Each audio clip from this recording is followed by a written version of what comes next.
Hello again, everyone, and welcome to Marquette University Law School, the Lubar Center. I'm Mike Boucher, and this is On the Issues. Today, we're talking about the brain drain in Milwaukee. What can be done to attract and retain young professionals in our community? I want to, before we get into the conversation and before I introduce our guests, I want to set the foundation for this discussion. And I'm going to refer back to something in May of 2020 that I, along with our lead research person here at the Lubar Center, John Johnson, wrote for the Milwaukee Journal-Sentinel. It was about the metro area's stagnating population growth. And one of our biggest challenges is we're losing young folks to other major metropolitan areas. In the story we wrote, and I'm going to read just a bit of it here for you, we said most of our population loss comes from young adults.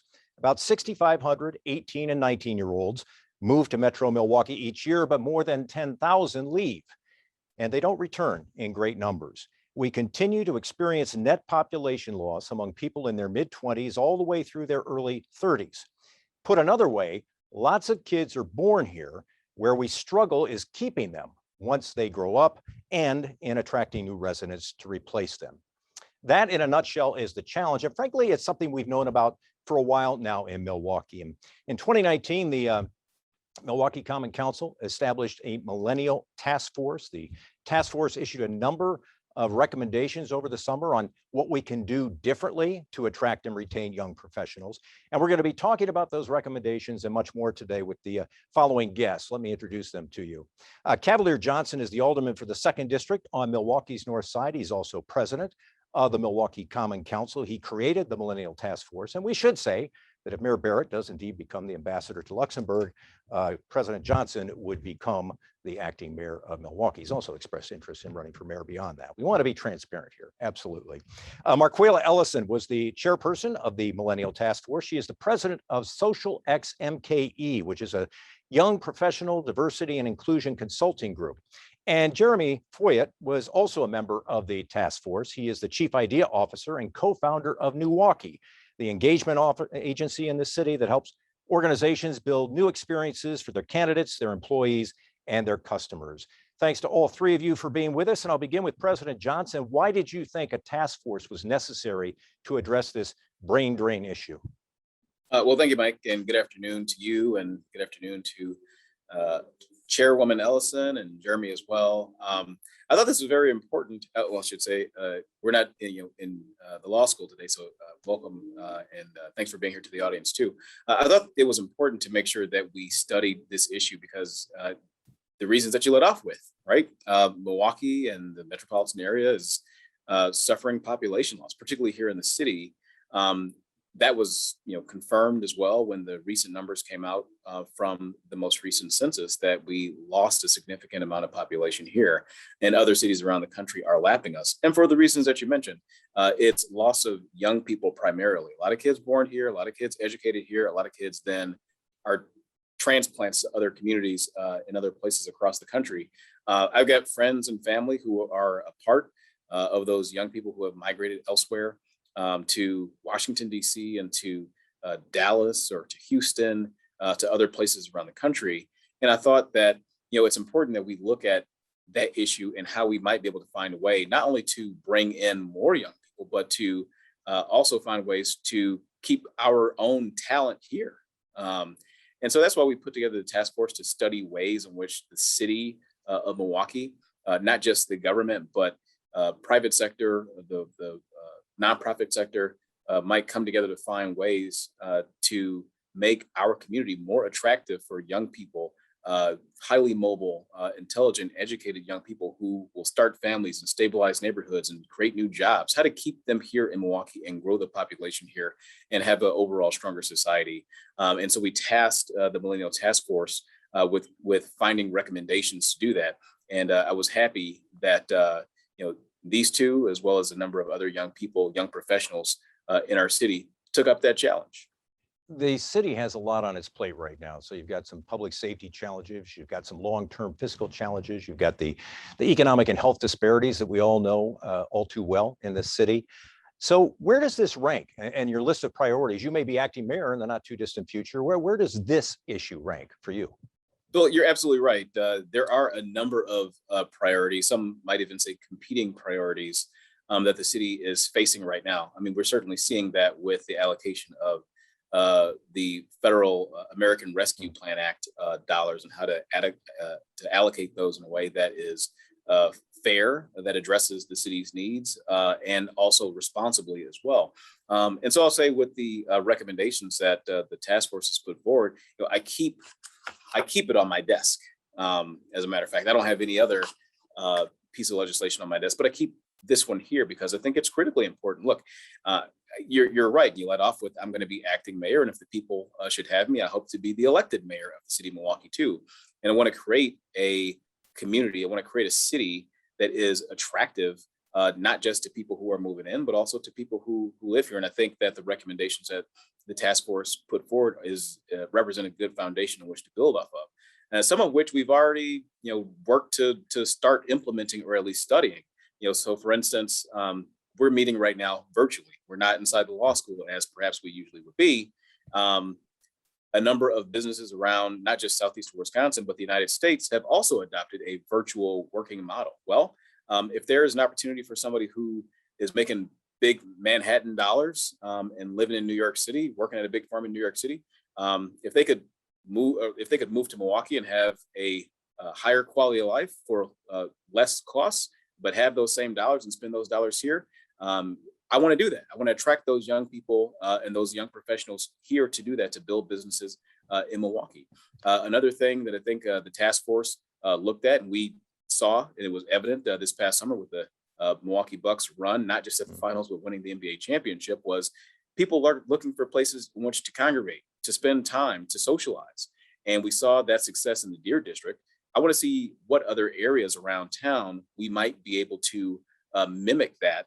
So we have those similar sort of spaces around the city of Milwaukee. And so we've had conversations recently with the commissioners of both the Department of Public Works and the Department of City Development to see how we might grow Deer District-like plazas throughout the city of Milwaukee. So, so we're already working on some of the recommendations that have been set forth in from the Millennial Task Force already.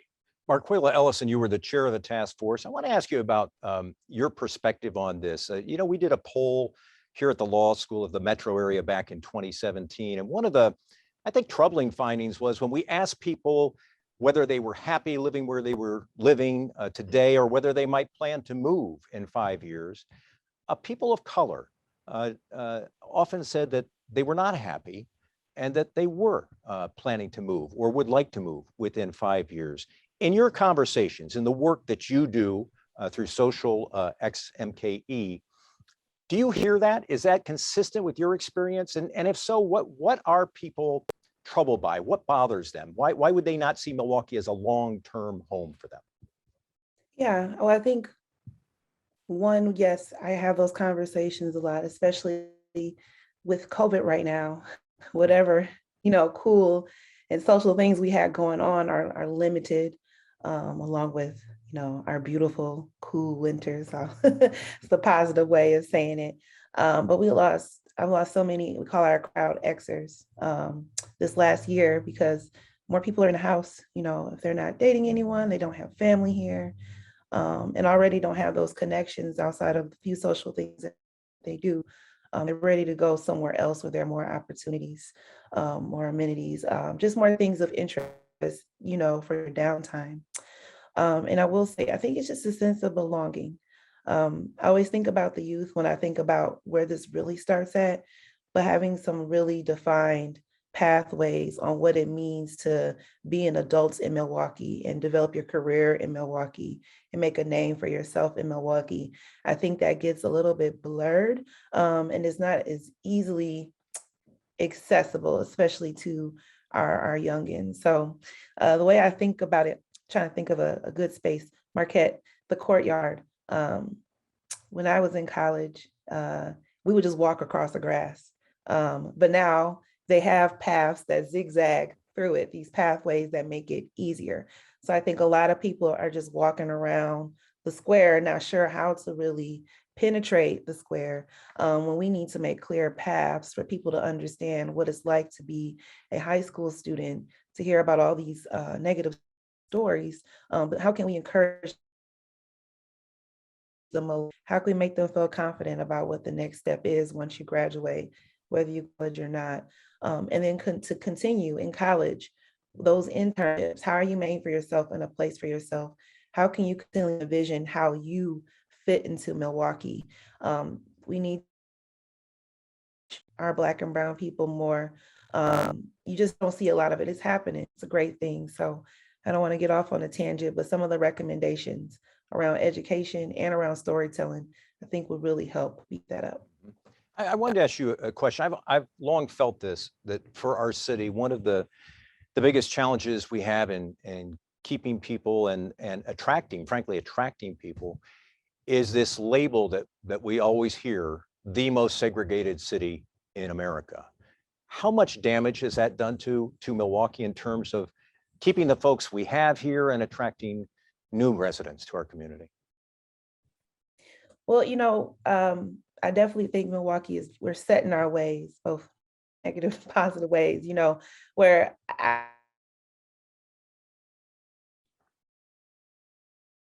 space. Did I lose you guys? Okay, just making sure. But in reality,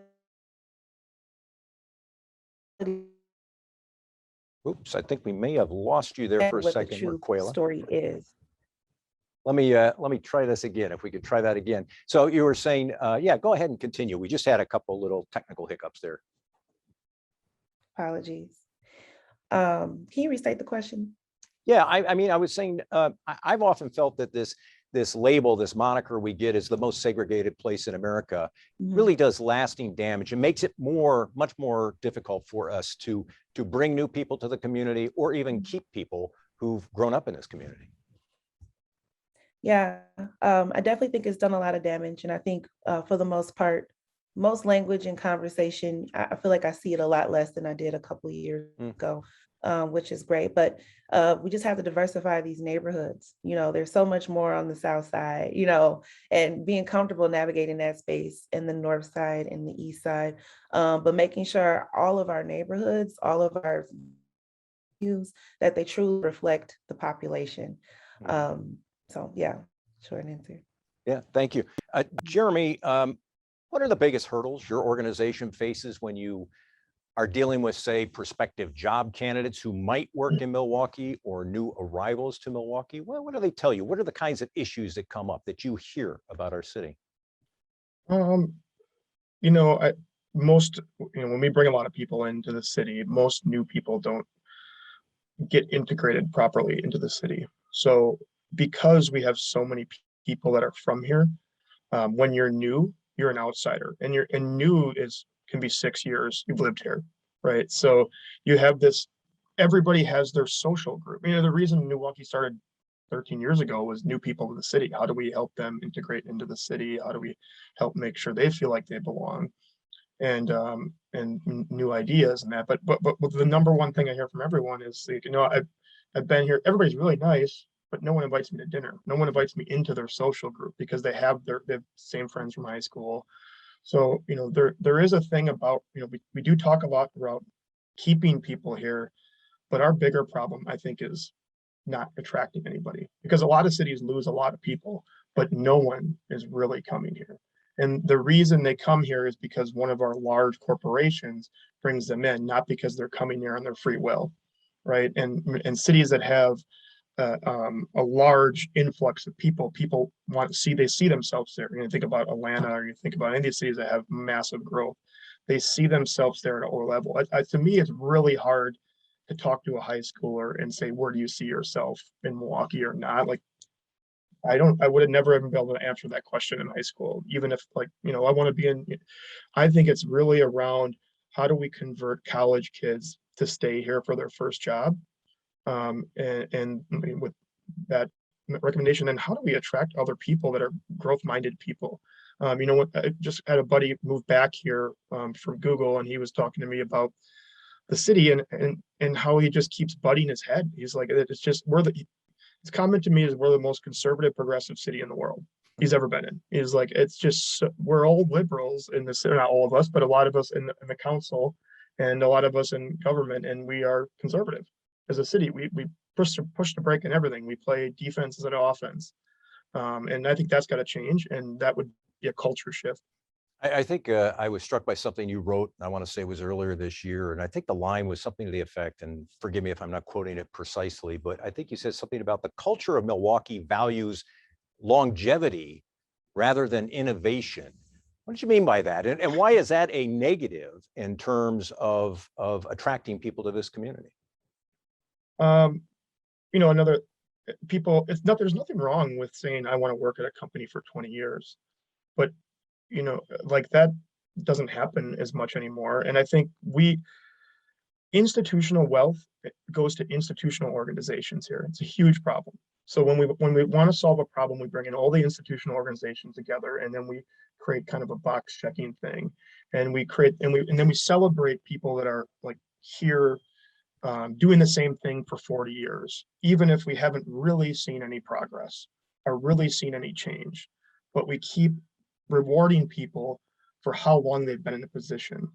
I don't think that's how we should, you know, it's the same thing when we always celebrate when people retire or leave the city. We should celebrate when they come here.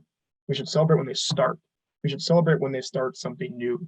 That should be the point, that we embrace our people to start something new, to create something new, and not, well, you've been in this position for 20 years. Let's give you another award for just because you've been there for 20 years. We should be, you know, celebrating people that are growing and starting new things. And I think Milwaukee's really great at putting someone in power. Even, the current leadership we have, 20 years, we're just going to keep doing the same thing, even though if we don't see much change. And I think that's got to change. President Johnson, I think most of us have an idea of what the warts of the city are, but you touched on this earlier. What should we be talking about? And I want to have this conversation right before we talk about specific recommendations. What does the city need to be saying to change minds and hearts? Well, I mean, I think there are some bread and butter issues, even some of the bread and butter issues. I know we don't want to go into the recommendations right now, but are quite frankly listed in the recommendations. When we talk about issues in our neighborhoods, and we talk about public safety, we were having a conversation before, Mike, about the incidents of reckless driving that are happening here. We can't attract people to our neighborhoods to live if they're young professionals if they don't feel safe, right? And so that's something. Your former high school, which is in my aldermanic district, John Marshall High School, has had some notable incidents in the past number of weeks where there have been some reckless driving incidents on the lawn over there, endangering the lives of some of the kids. So that's taken place on the school, but inside of the school building as well, and in the school district generally, folks make decisions about whether they're going to come to Milwaukee, move away from Milwaukee, have kids in Milwaukee, start a business in Milwaukee, based upon the conditions of the educational environment here. So that's something that the recommendations also address. And so the city really needs to lean forward and talk about what the future should be and how we're going to get from where we are to where we need to go. When Jeremy touched on, before, the generational changes happening here, we need to look at it in that lens. We're not talking about entering the 21st century now. Now we're talking about going from where we are to the midpoint of the 21st century. And we need to have ideas to match it. And so that's the sort of idea and the lessons that the city needs to be putting forward. Let me ask Marquayla about some of the recommendations. So when you look at the document that the president has on his desk, it deals with a number of different recommendations: transportation, employment and economic development, racial criminal justice, health and wellness, education, and marketing. Marquayla, as you were helping formulate these recommendations, what was particularly important to you? What are the needs that you see that absolutely have to be addressed on that list of recommendations?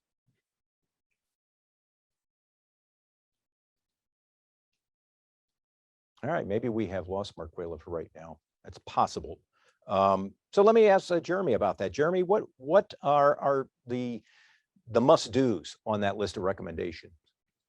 There's a lot of them.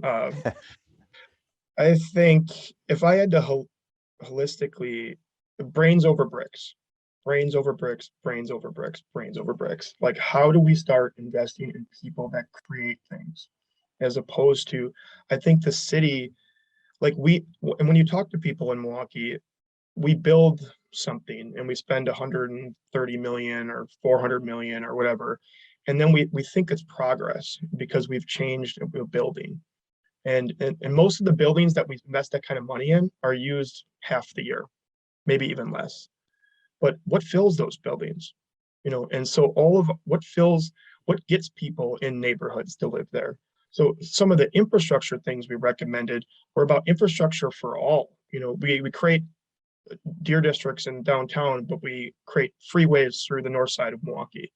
We try to get through, we create highways right down the middle of old neighborhoods. And we expand those lanes. And then you go to the third ward, they slow traffic down. So from a physical infrastructure, it's about people first, infrastructure second. Milwaukee is about buildings first, people second. And that is like, as you could go through this whole thing, you'll see that narrative going. How do we attract people? We start investing in people that are going to create growth here, like founders of companies, bringing them in, investing in them, investing in, obviously education and other things like that, but with a clear pathway, not investing and then sitting on it and letting the program run for 10 years with no real outcomes. We have to put timelines on these things. My biggest problem with government, I don't think it's a spending problem. I think it's an operational problem. I think if we can, one of the recommendations here is a Department of Transformation. Like, why do we have 6 programs that do the same thing? Why do programs that we start last forever? Maybe everything has to have, we spend money because maybe it's someone's pet project or someone, and we never let it just end. And that is one of my biggest critiques of the city is we got to let stuff end and we got to be accepting of failure. So a Department of Transformation, that's interesting. Yes, I didn't see that in the recommendations. Is that a Jeremy Fojut recommendation? That's in the recommendations, right? Yeah. I thought that we put that. Yes. It's in there. Yeah, it was basically looking at every single layer of government and doing an audit of spend. I'll just give a different example. I was working with a government in a different state. They were creating a program. They had 13 people run this project. The next year we took it over, we ran it with 2 people. So it's just like it's an operational, like logistical thing a lot of times that we're not running these things right. So the transformation would look at every single organization and look at recommendations how to cut stuff and how to reallocate things and make sure that things are working, and also look at and reward people for innovative solutions that make better change in the city.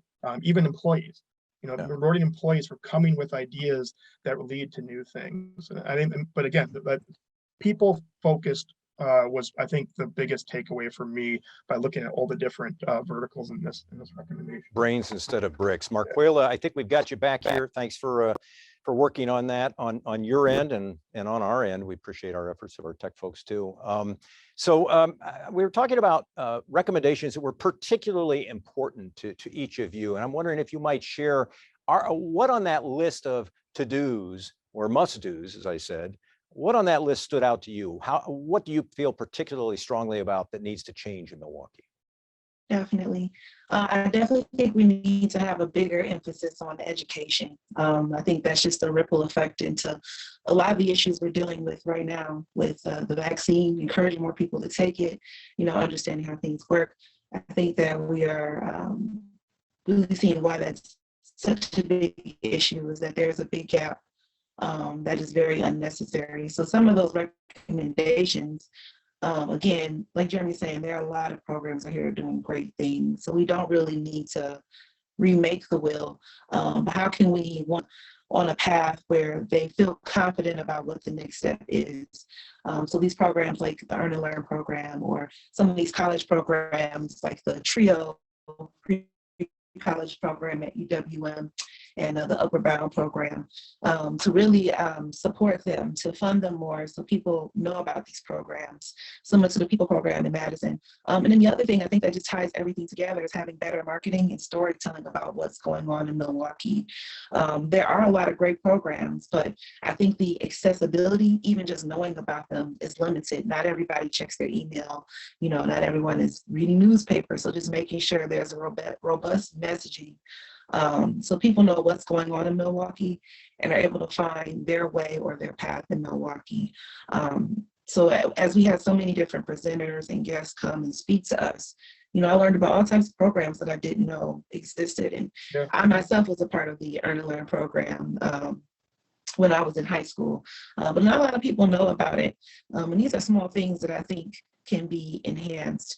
And, you know, does that look like a certain department in the city where others are, you know, sending information and we're making sure it's shared with the media, that, you know, we're on top of it. But some of these negative stories, they exist, but there's so much other good going on right now. I really think education and then just storytelling will really enhance the great things that we do have in Milwaukee. President Johnson, you know, if you're acting mayor or if you're mayor, you would really become, in many respects, the chief marketing officer for the city of Milwaukee. You might become a person who is the chief storyteller for the city of Milwaukee.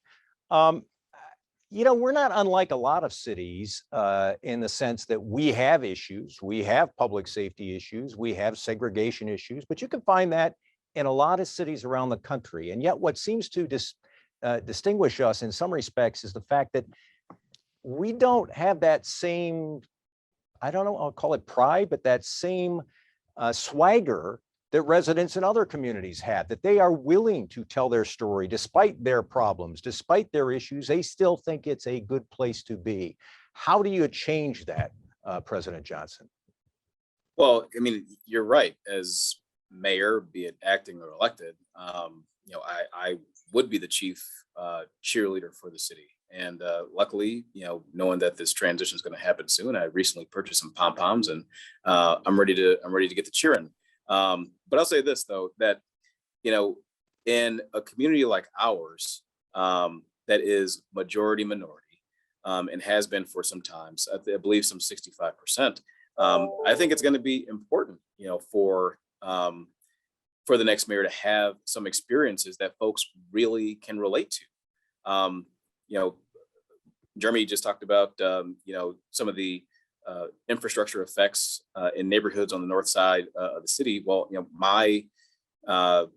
my time growing up in Milwaukee was spent in neighborhoods all across the north side of Milwaukee. We moved around because we didn't have a lot. I spent my formative years in 53206, and we all know the problems that have happened and emanated out of neighborhoods like that. So I think that, you know, with the life experience that I have, it would be and can be inspirational. I can be sort of a role model to young people and have them to look towards the future. And again, I think that's the critical juncture that the city is at right now, that we need to look again, not look to the past, but look to where we're going, from where we are to the midpoint now of the 21st century. And I'm eager to get there on recommendations that I think are important. Look, I understand that when you talk about issues in the neighborhoods, you know, you talk about, you know, crime and violence and all that. Well, that's bred by poverty. And in order to address poverty, you need economic development. You need to turn the tide, turn the page on what the city hasn't been able to do for the past 40 years, longer than my own lifetime. And that we haven't been able to transform after the collapse of heavy manufacturing. You know, folks who used to work at what is now Century City, the old Tower Automotive, A.O. Smith site and all that, you know, those neighborhoods are now depressed. They weren't before, though, when those jobs were available. It used to be that you just needed a strong back and alarm clock in order to make a decent living in Milwaukee with family support and wages. And we just haven't transformed in such a way that allows for that. And that's what the next mayor really needs to be focused on, so that we can have stability and safety in our neighborhoods, so they're not as porous, and then we get the pride back. You're absolutely right, Mike. You hit it right on the head. Folks don't have dignity. Folks don't have pride in their neighborhoods. If we can reestablish that, then we can turn the tide here in Milwaukee. Jeremy, I think, Mike, I think yeah, go ahead. one thing to go on. One thing I never want to hear again every time you try to bring up something new is someone say, "Who's done it first? Has anybody done it yet?" And when you think about innovation, and you think about, like, innovation is behavior change, right? Like, how do you change people's behavior? And every time I bring something new to somebody, and the first question I get is, who else has done it? It's like, well, no one else has done it. And we have to, like, we need to flip that mentality, go, oh, no one else has done it? That's what we want to do, not I need 6 other places that have done this so we can then learn, and then we actually invest half of what they did, but we want better results. And that's like, that's what, like, it's a culture thing here that I don't see when I go to other cities and travel other cities and talk to their people.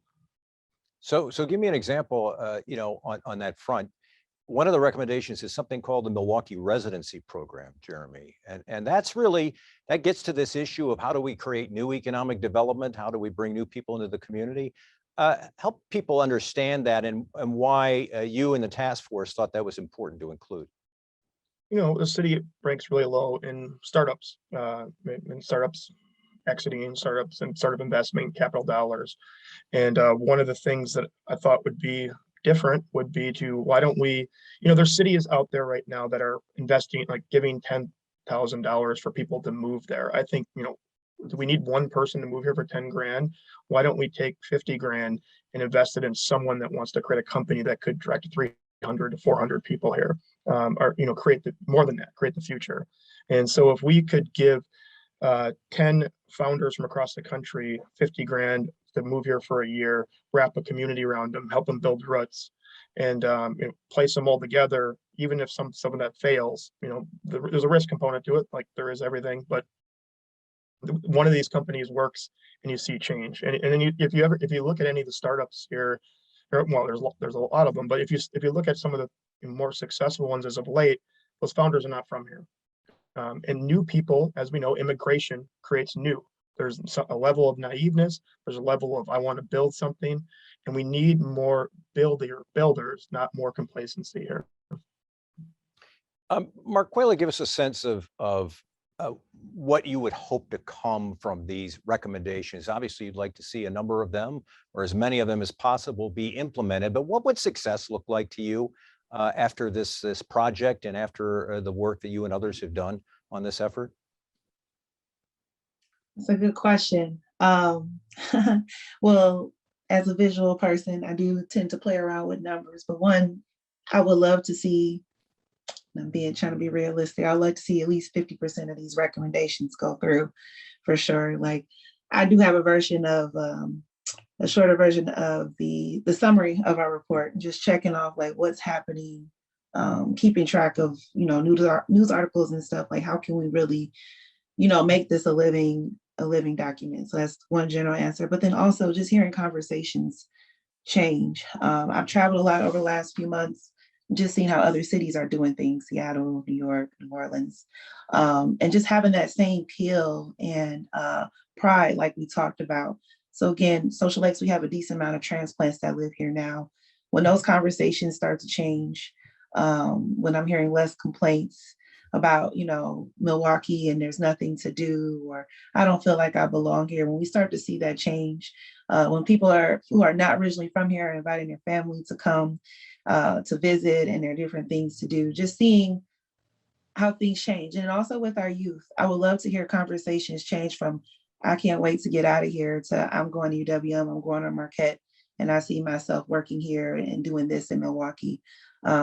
Those are just simple things that I think will be just a fruit of as these recommendations come to fruition. President Johnson, that's always the fear of any elected official or anyone who works on a project of this kind, is that you do this work, you come out with a list of recommendations, and it goes on a shelf somewhere and things don't get done. How optimistic are you that a number of these recommendations will be acted on? I'm very optimistic, because again, as I mentioned, we've already moved on a couple of them ourselves here, and it started doing some studies about implementing them. So we're doing our part. The beauty of this, though, is that again, this is not a list of recommendations solely for the city of Milwaukee to implement. This is a list of recommendations for all of our community and all the sectors to consider and implement.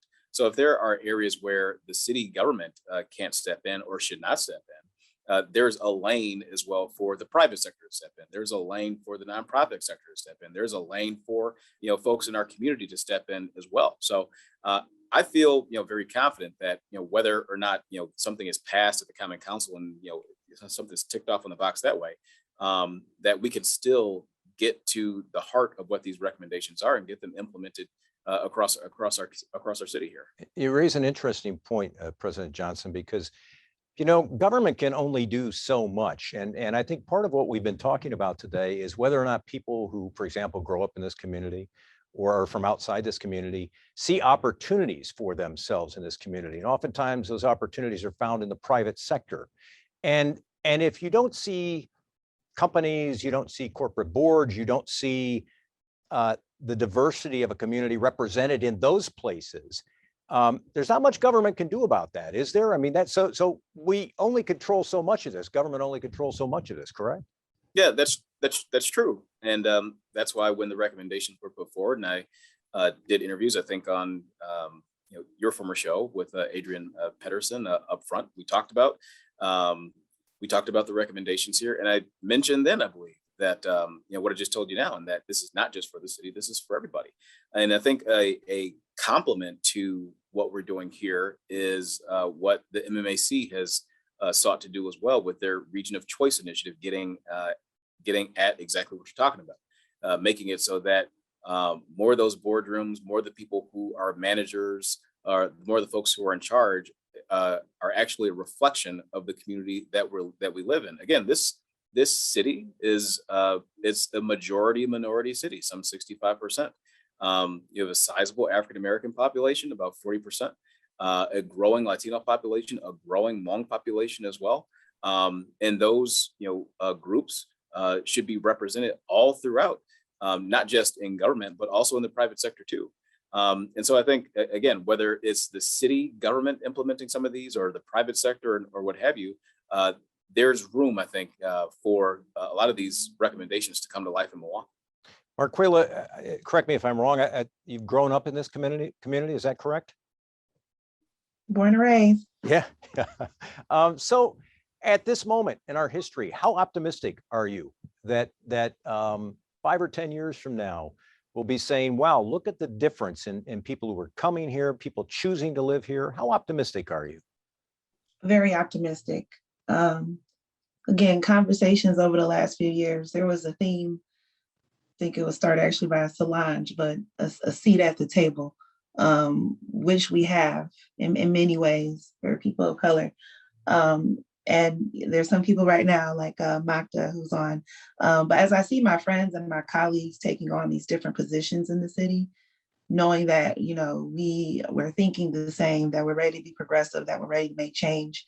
I think that's going to be the biggest things is, we're going to have to switch out some folks that mindsets are a little different, but I see things changing. I see people moving into different positions that want to make change, want to make aggressive and progressive changes. And it's only a matter of years for it to really all come to fruition. It's not quick or easy work for sure. But I feel very confident over the next 5 years or so that we'll really see this document come to life. Jeremy, you've been with NEWaukee since the beginnings. What was that, 2009 or something like that? Old Walkie now, Mike. Yeah, I mean, old Walkie, I like that. Yeah, how much progress has been made? Do you share Marquayla's optimism about being a destination for young professionals? Yes, especially now that we're, the Chevy being their new future mayor. I see it being I'm very optimistic because putting something like this task force together wasn't just about, doing another task force. It was about, I think he's really authentic in saying, these ideas need to come to life. And that is very promising. Before, these ideas have been around. Some of these ideas have been around. They just kind of die by the idea stage, right? So I'm optimistic because, I always say the city is unfinished, and people are looking for a challenge. People are looking to build. Hopefully, that's the next generation. Even down the Generation Z, they're looking to build something. And if you're looking to build, there's no better place to come right now because we need builders. And hopefully, what I see on the organic level, especially in the startup scene, and is communities being formed around the authenticity of community, not because it's top down. I'm seeing a lot of bottom up, where I didn't see that when we started NEWaukee. We were a bottom up organization. One of the, there's few and far between kind of like usually it's, there's recommendation, it goes through the normal protocol, and then that goes dispersed where this, this whole task force was full of people that were bottom up people, creators, builders. So I'm optimistic of that. I'm optimistic, about the region. But there's going to be a lot of work to do, and I think we can't underestimate that. And so we'll see. I guess. President Johnson, I'm going to give you the final word, and I guess the question is, and you touched on this, I think, in your first answer. We're at an interesting moment, I think, in our country where the work world has been, to some extent, turned upside down, and that we have now entered a phase where it's not people necessarily following an employer. It is people choosing to live in a city and work from there. The phenomenon of remote work, I think, is going to be with us for some time.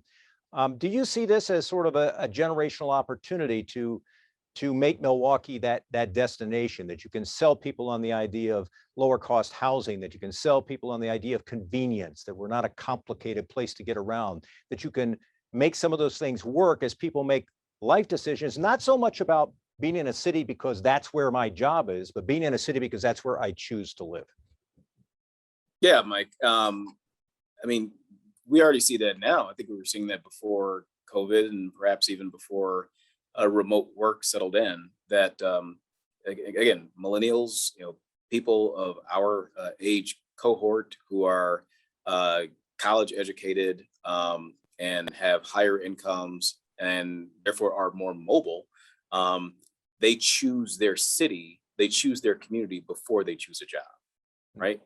So they get sold on a location first that they feel like they would be comfortable laying down some roots in, then they find a job in that location.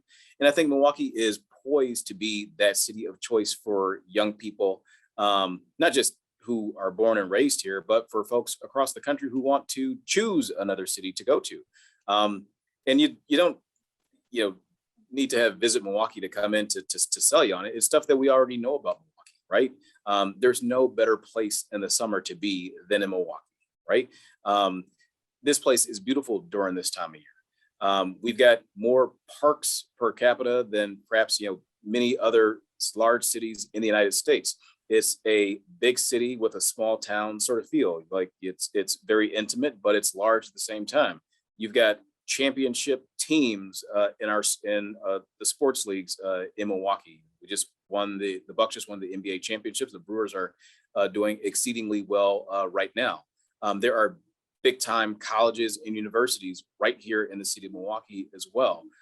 There's burgeoning scenes on the north side, on the south side, in the African American community, in the Latino community, in the Asian community. We got a bustling downtown that's made a renaissance over the course of the last number of years as well.